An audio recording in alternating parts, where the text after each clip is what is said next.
Medyo kinagulat kasi hindi nga inaasahan. Pero kahit ano pa yung decision na lalabas, sa akin ito, yung opinion ko, kailangan igalang natin at sundin ang ruling ng Korte Suprema. Otherwise, ang biggest loser dito yung rule of law.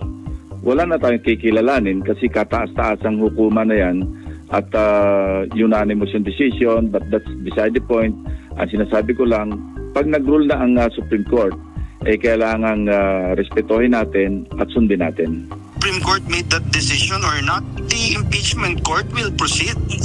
Will proceed. And I'm sure someone will raise it during the impeachment proceedings. For sure, someone will raise it.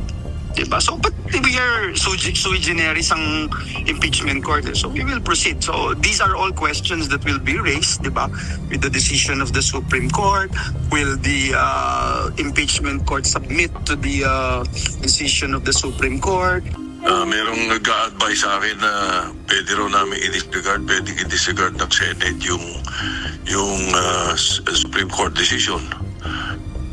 Because it tramples over the work of the Senate na kahiwalay. Separate body kami. So, yung advice na yun, pag-aaralan ko muna bago ako mag-comment. At kahit sabihin ni Jinggoy Estrada na pagbobotohan pa rin ito ng Senado kung itutuloy nila, they'll gladly take the Supreme Court way out, uttering it as final and executory.